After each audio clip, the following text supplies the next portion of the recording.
Assalamualaikum warahmatullahi wabarakatuh. Perkenalkan, nama saya Meisa. Saya merupakan mahasiswa manajemen dengan NIM B1021221021, di mana saya akan mereview materi mengenai distribusi yang merupakan salah satu materi dari mata kuliah manajemen pemasaran. Nah, untuk awal kita akan membahas mengenai marketing mix, di mana marketing mix dengan metode 4P itu digunakan pada produk yang bersifat tangible atau berwujud, di mana 4P sendiri itu terdiri dari produk, price, place, dan promotion. Adapun untuk marketing mix atau produk yang intangible atau tidak berwujud, itu bisa berupa jasa atau pelayanan, itu menggunakan marketing mix dengan 7P, yaitu product, price, place, promotion, physical evidence, people, dan proses. Nah, kemudian kita akan masuk kepada saluran pemasaran.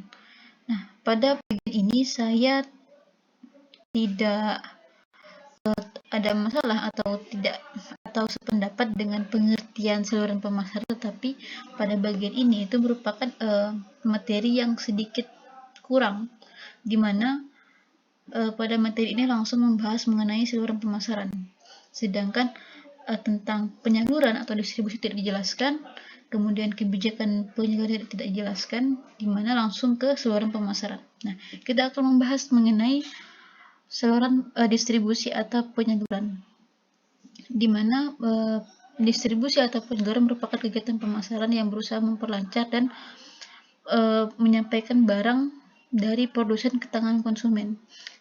Dalam hal penyaluran atau distribusi ini ada yang dinamakan dengan kebijakan penyaluran.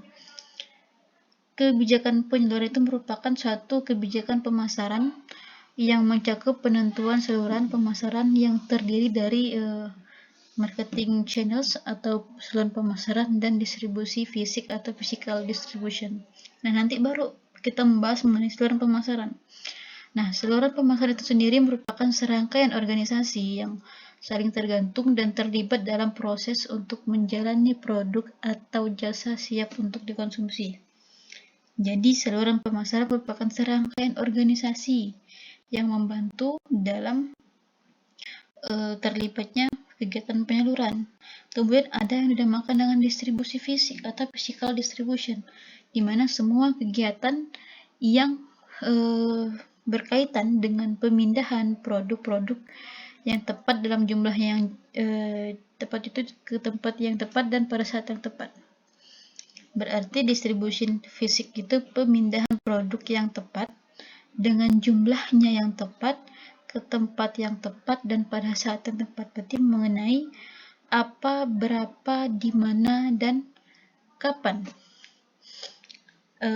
barang-barang tersebut harus dipindahkan. Kemudian mengenai siapa saja sih yang berada dalam saluran distribusi. Nah, saya sependapat mengenai materi ini, di mana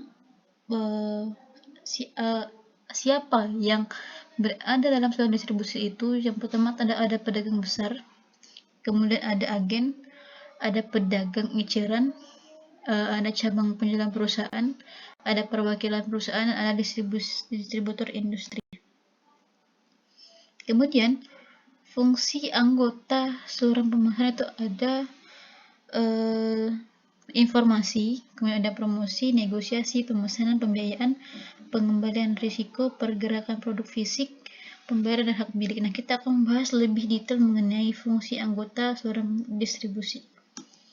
Nah, apa sih? Nah, saya akan menambahkan mengenai pengertian fungsi anggota saluran distribusi agar lebih memudahkan dalam memahami apa saja sih fungsi anggota saluran distribusi. Nah, yang pertama itu ada informasi, di mana informasi sendiri mengumpulkan dan mengintegrasikan informasi tentang produk, pelanggan, pesaing, dan lingkungan pemasaran yang ada. Sedangkan promosi sendiri memperkenalkan produk kepada pelanggan dan meningkatkan kemampuan penjualan. Sedangkan negosiasi itu mengatur hubungan dan perjanjian dengan penjualan, pelanggan, dan pihak-pihak lain yang terlibat dalam proses pemasaran. Kemudian ada pemesanan, di mana mengatur permintaan pesanan, produk dari pelanggan ke produsen. Kemudian ada pembiayaan, di mana pembiayaan sendiri merupakan penyediaan dana dan jasa keuangan untuk mengurangi biaya pemasaran. Nah, kemudian ada pengambilan risiko, di mana mengurangi risiko yang mungkin terjadi dalam proses pemasaran, seperti risiko penjualan, pengiriman, dan pengambilan pembayaran. Kemudian ada yang dinamakan dengan pergerakan produk fisik, di mana mengatur transportasi dan mengirim produk dari produsen ke pelanggan. Terus kemudian ada pembayaran, di mana menyediakan sistem pembayaran yang mudah dan efisien untuk pelanggan. Dan yang terakhir adalah hak milik, dengan memperjelas hak milik produk dan jasa yang dijual melalui saluran distribusi. Kemudian, tipe dan atau jenis saluran distribusi itu ada insentif, selektif, dan eksklusifnya. Saya tidak sepakat dengan materi ini, di mana tipe atau jenis saluran distribusi itu hanya dibagi menjadi 3, yaitu insentif, intensif, selektif, dan eksklusif. Di mana seharusnya tipe atau saluran distribusi ini dibagi menjadi beberapa bagian, yaitu distribusi, saluran distribusi yang sering dipakai, kemudian distribusi berdasarkan keadaan dan tingkat pemasaran, kemudian berdasarkan tingkat intensif. Nah, kita akan bahas satu persatu berdasarkan materi yang pertama, yaitu tipe saluran distribusi yang sering dipakai. Nah, yang pertama itu distribusi langsung, di mana produsen itu menjual langsung produknya kepada konsumen.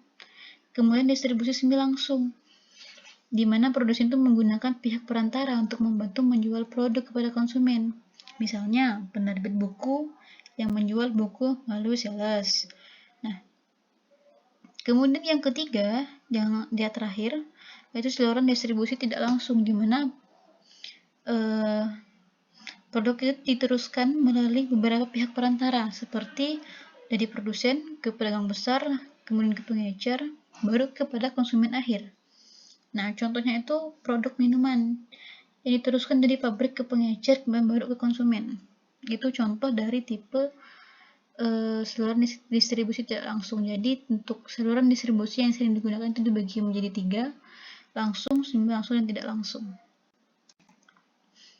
Kemudian saluran distribusi berdasarkan keadaan dan tingkat pemasaran. Nah, ini juga dibagi 3, yaitu berdasarkan barang konsumsi, jasa, dan barang industri.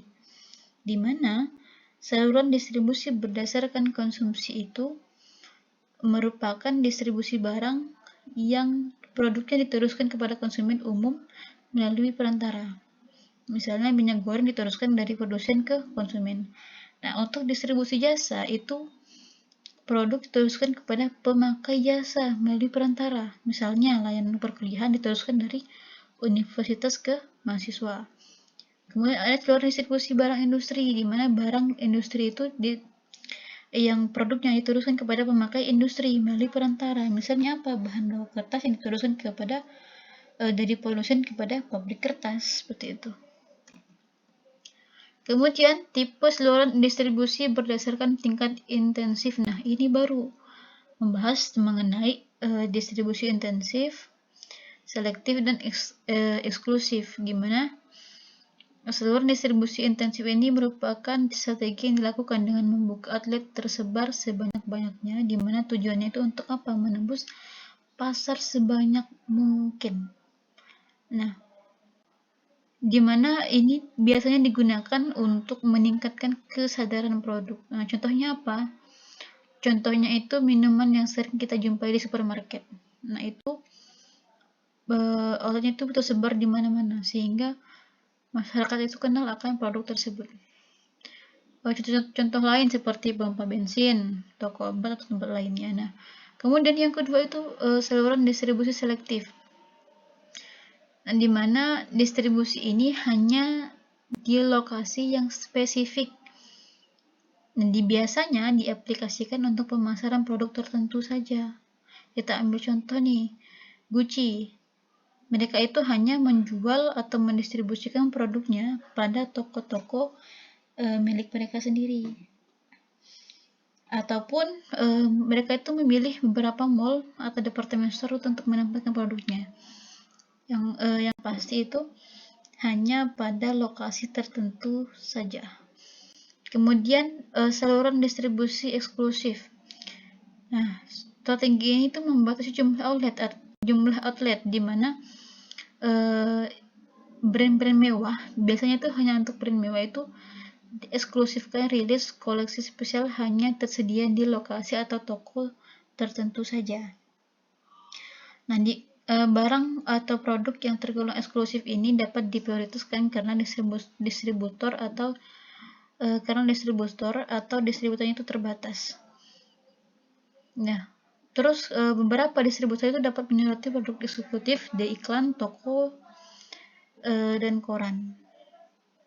Nah, pada saluran distribusi eksekutif ini juga memiliki kekurangan, yaitu jika merek masih sedikit berkembang, maka akan sulit untuk memposisikan bisnis pada pasar tanpa bergantung pada distributor eksklusif.